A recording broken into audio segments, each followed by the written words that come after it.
Hi, my name is Envoy Lynette Valentine, Salvation Army Fitchburg. A lot of people have asked the question on how Salvation Army is responding to COVID-19. It's not normal. It's a new normal. It's a new normal every day. What used to be isn't anymore. But Salvation Army Fitchburg is still trying to maintain taking care of our clients, taking care of our community by meeting the basic needs. And what I'm saying is we're supplying food. We're supplying a drive-up pantry daily from 9 to 11. They come in, and in that box, it's enough food for 7 days for a family. Milk, eggs, butter, cheese, your basics. Right now, we got to focus on the basic needs. And that's what the Salvation Army Fitchburg is doing. But also, being the country's largest social service provider, we're adequately positioned to meet the needs in the most valuable ways in times of crisis.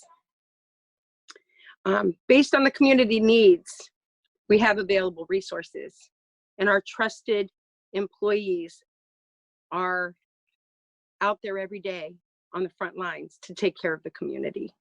While everybody's impacted with current outbreak, people living in poverty will feel the effects quicker and more significantly, and that's what we're seeing. And as we're getting ready for Monday's release and everything coming out, a little bit nervous, but we're going to remain hopeful and faithful, taking care of a community and meeting their needs.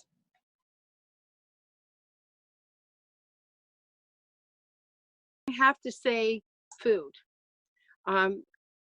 How they're going to pay for things, some people aren't working. Some people have lost their jobs. The new way of life, kids being home, more food, breakfast and lunch and dinner, and parents wondering how they can meet those needs by maintaining the household needs with a lesser income. So the challenges haven't just hit poverty-stricken people, it's hit everyone. Every household is affected. And the Salvation Army has always been meeting the basic needs of the community. That's what we do 365 days a year.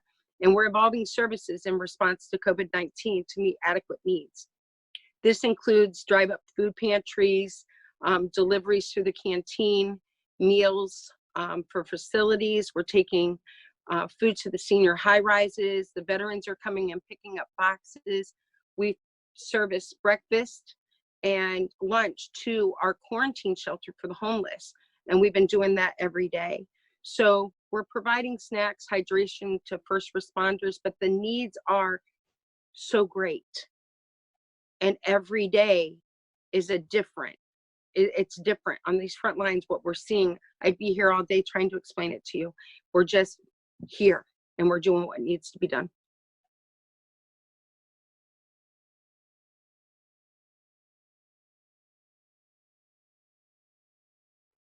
The biggest challenges for the Salvation Army during this time is that we're being called to go above and beyond in this time of need. We anticipate greater need for funding to maintain our service in the community, and we anticipate a significant increase in emergency assistance over low-wage employees who may be temporarily off or laid off, types of support to help people when they go back to work to catch up, rent, utility, food assistance. One thing I want to reflect on is back at the Great Recession, the Salvation Army saw an increase of 10 million requests of service. We're going to see that. It's going to happen. We've been shut down for 2 months. Canceling of fundraiser events that we've had. It puts us in a need, and the need is a monetary donation or funds to keep us going. All money raised stays locally and meets the needs of our community.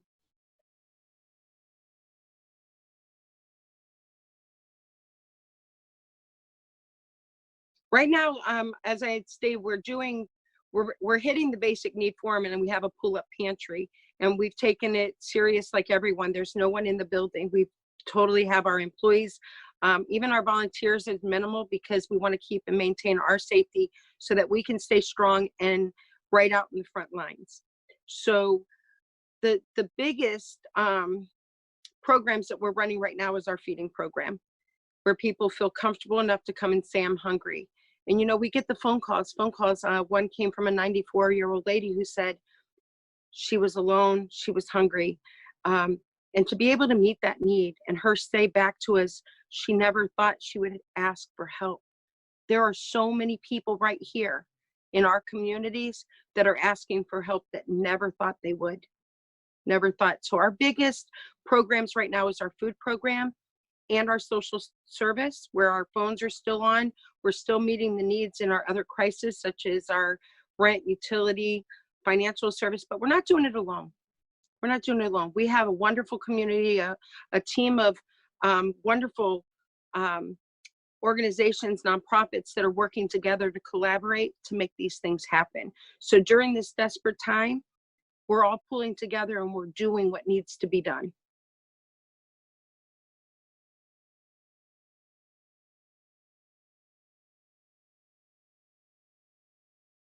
The Salvation Army's mission is first and foremost to love people where they are in that moment. And we do that through our pantry when people are coming in. When we see a family under distress, going through stress, or a lot of single moms, there's issues and you can see it. You see it on their face, on their expressions, and they just need someone to talk to. And we encourage them to give us a call, and our social worker and myself have done spiritual and emotional care over the phone. Pointing them in the right direction, giving them hope, encouragement, and just loving them right where they're at, and encourage them, hope over fear. Encourage them to remain hopeful through this time. And if someone needs someone to talk to, the Salvation Army does recognize that it's difficult times. You just need someone to talk to, someone to listen to. We do have a hotline, and it's 1-844-458-HOPE.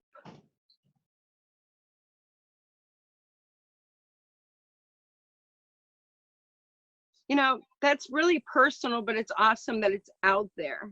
You know what I mean? When I saw that, you wanted to focus on that. We all have to remain hopeful. We all have to. It's not, hope's going to get us through it. Faith is going to get it through us, through the situation. Hope is greater than fear, and we all have to remember that. Of course we're scared. Of course we're not sure and we're uncertain of what's going to come. But if we stay hopeful and we all work together, we're going to make it through it.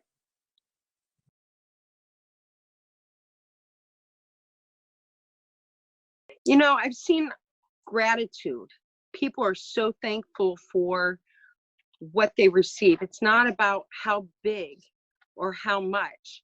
It's about them just showing, just giving thanks. They'll pull up and they're like, bless you, and we wouldn't know what to do, or how would we make it through if the Salvation Army wasn't here? Some people share stories of their grandparents and people that they don't remember Christmases without the Salvation Army, or Thanksgiving, or they wouldn't have Thanksgiving, and now we're putting food on everyone's table, and it's all coming back. That the gratitude.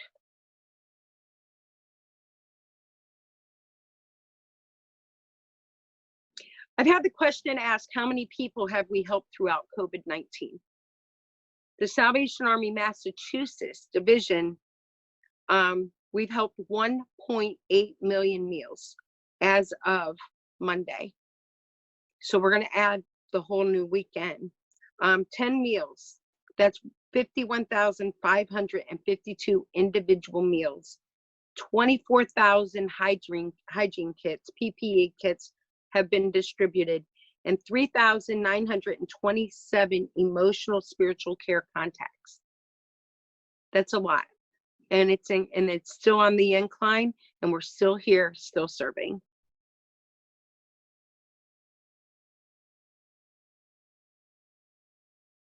The other question is, people are saying, how can I help? That's a big question. I'll walk around and they're like, Lynette, what can we do? How can we help the Salvation Army? Like I had mentioned earlier, financial assistance provides the most flexibility during the challenges and the different situations that arise. People are going to need help with rent and utilities, going back on when they lift the no disconnect. People have lost their jobs. They're scared. They have no idea what they're going to do. So I encourage a financial donation would be the best way that people could help right now.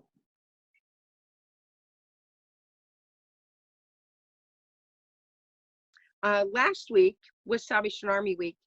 And every year, Salvation Army usually has a theme, and we were marking our 67th annual National Salvation Army Week.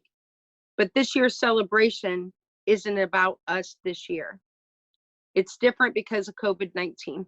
It's about the clients that are honored to serve. It's about the volunteers that are that we're blessed to partner with.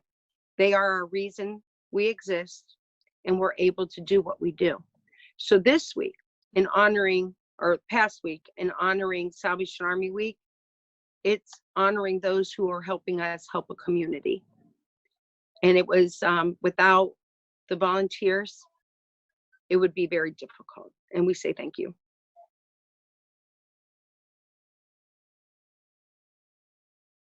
Right now, our biggest thing is staying in the front lines, which we are. I always say, still here, still serving. If you go on our Facebook page, before I start the day, of photos of what we've done, I will put the blocks up, still here, still fighting, still serving. It says everything, because Salvation Army is here. We are in the community. We're large. We're out there. We're feeding people. We're helping people. We're getting through a very difficult time. Right now, the greatest need, I would have to say, would be monetary donations.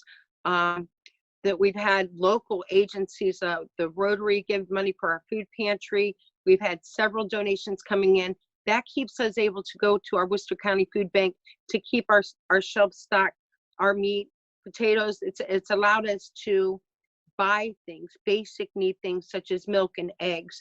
So that is our greatest need. I have to tell you, to be able to walk into Market Basket and support a local vendor, or Hannaford's and support a local vendor with money that's coming in for us to help the community. That's where we see the biggest need, is just staying afloat with our pantry and the basic needs.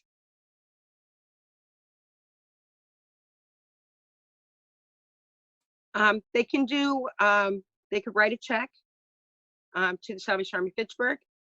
They could go online and make a donation, and that's www.salvationarmyma.org, or they can call 1-800-SALVATION-ARMY. Anyway, that they want to, but our donations, they can drop them off at the Salvation Army facility through the pull-up pantry. And that's on a monetary sense. Donations at this time, we're not accepting donations of clothing and stuff due to COVID. And I think everybody understands that. And items coming in would have to be sitting outside and stuff. So right now, meeting the basic needs would be to go into the account to allow us to continue to shop locally.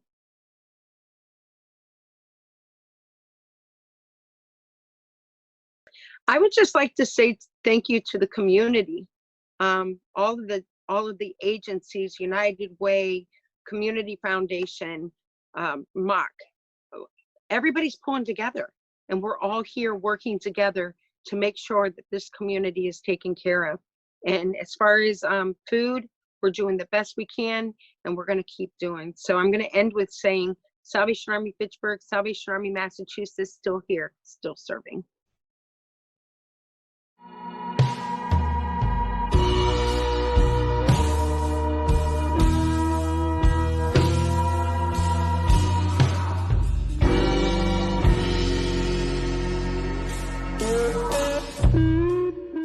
My name is Kevin McLean. I'm the Director of Homeless Services at Our Father's House in Fitchburg.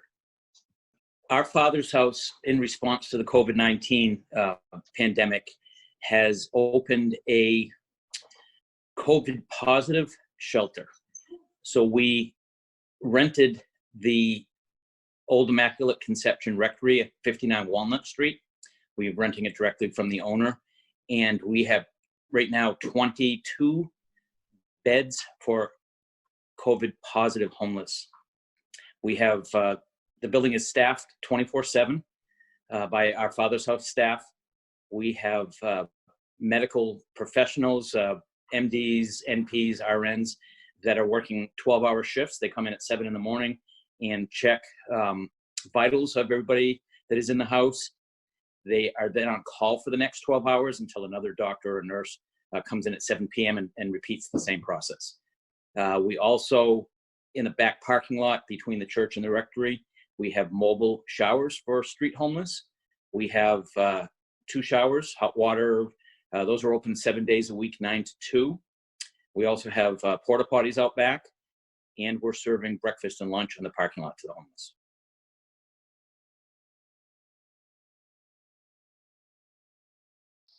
Right. So differently, this is all new to us. We have the homeless shelter on Lunenburg Street that we've started with in the 80s. So really having this COVID shelter is new for us. Having the outside toilets, having the feeding people in the back parking lot, that's all new for us. And that's just a direct result of homeless population. Really right now, about 1 in 5 homeless in Massachusetts are positive asymptomatic. So we saw those numbers rising and said we need to do something here.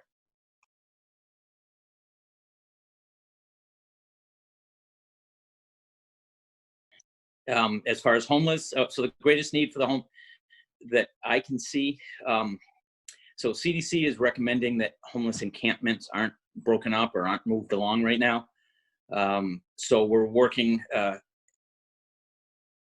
extra, going to the homeless camps, going to the abandoned buildings, going to the parks, wherever the homeless are. Our street outreach has actually quadrupled the amount of hours we're spending on the street.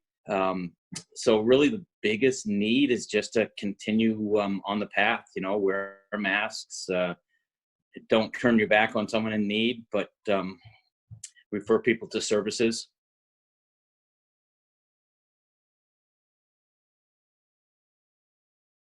So our Father's House opened a COVID shelter, and it's privately funded right now. Our Father's House is funding it. We have received a few donations that has helped with the funding. It started with a $500 donation from Rep. Steve Hay, and then we got another donation from the Longshow group in Fitchburg.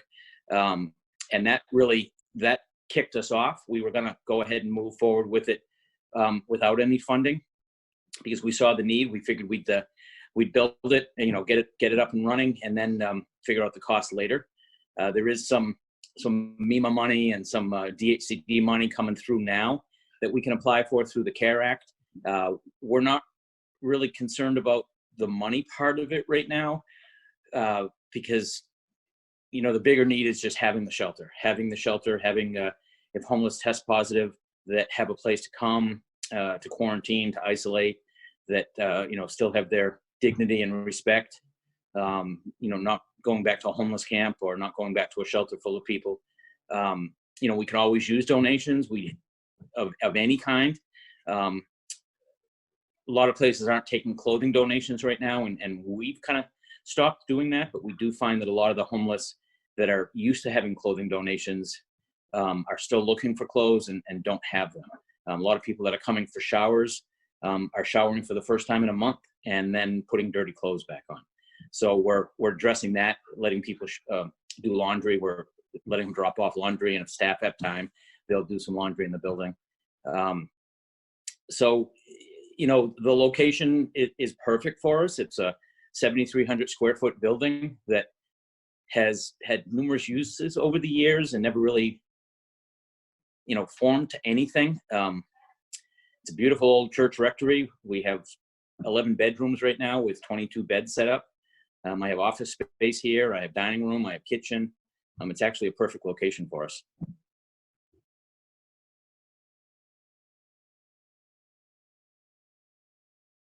So the other organizations that we're working with during this pandemic are really the same ones that we've always worked with.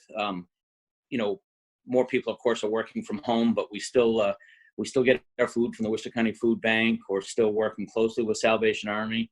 Salvation Army has stepped up, and they are providing bagged meals, breakfast and lunch for everybody staying at the COVID shelter. They drop them off. One of their board members and his wife actually dropped them off a couple days a week. So everybody here is fed. Anything extra we have for meals, we've been taking to the street. Salvation Army has been a huge partner. City of Fitchburg has been a huge partner, letting us come into this building that they gave us all the permits. They wrote us permits 29 days at a time. Every city department has signed off on it, so we're up to code. Every 29 days, they're going to come in and re-inspect to make sure we're doing the right thing. And so far, so good over here. Everybody's kind of chipped in and said, it's uncharted territory here. What can we do to move forward? And that changes every day. It's actually changing every hour, what our needs are and what our expectations are, and where we're going to get money.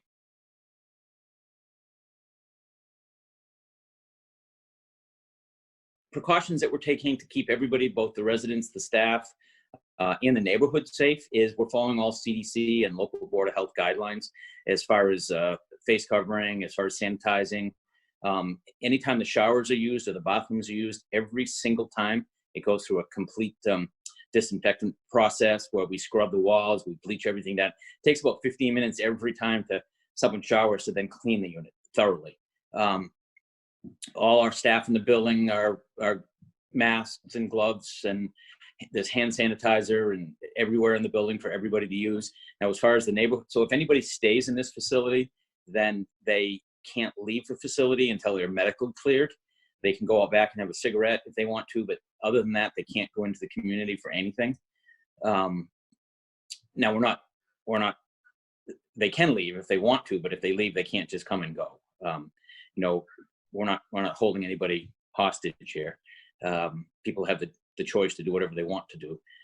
As far as the neighbors go, or the neighborhood itself, I've personally had conversations with every neighbor that would answer the door, left letters for people, letting them know what we're doing here, and if they have any concerns to reach out and give me a call directly.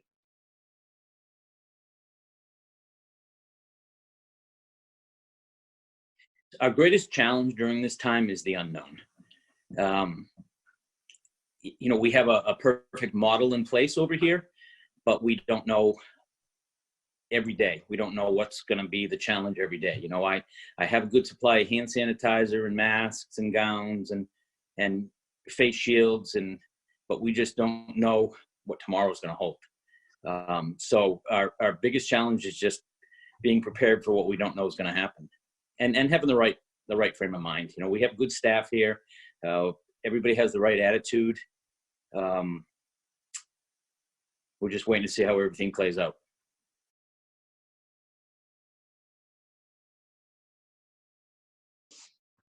Successes we've had during this time, to me is just how everything's come together. When we had the idea of opening up a COVID shelter, we started with some phone conferences with city officials, and we're doing those on Sunday mornings, and people are just, things are falling into place. If it's meant for this to work, it's going to work. So really, those to me are the successes, that everything is falling into place. We started it with no funding, and funding is falling into place. We started it with no idea how we were going to feed people, and someone stepped up to feed. We started it without one medical professional on volunteering, and now we have enough to cover 168 hours a week. So those are the successes right there.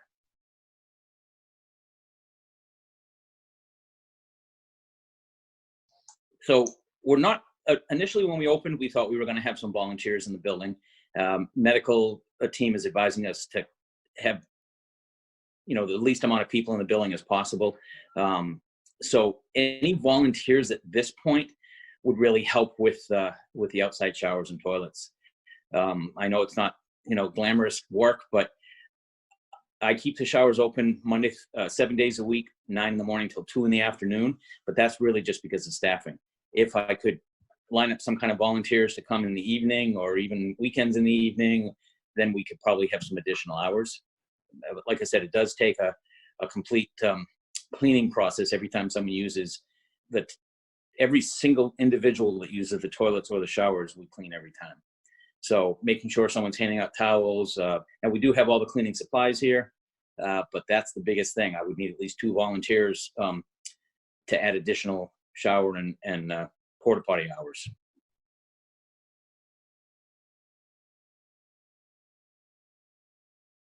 So yeah, as far as donations for our Father's House at this time, I would say it's the same donations that we always have. We do on our website, which is ofhshelter.com. We do have a list that we change regularly, quite regularly, for how to donate and what we need. The types of donations haven't changed. Of course, people are going to say toilet paper and hand sanitizer, but we wouldn't expect those to come in for donations. We actually are all set on toilet paper and sanitizer. We have a lot of those items.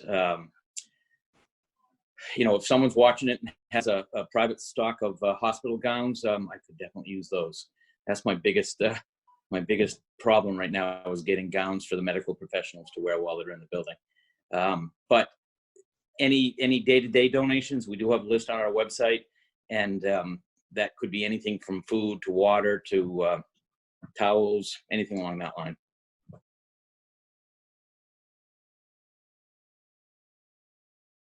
Yeah, probably the website's the best. I mean, if we're trying to get someone into our shelter and really trying to get an answer immediately, they can call our 978-345-2256, and that phone is answered during the week.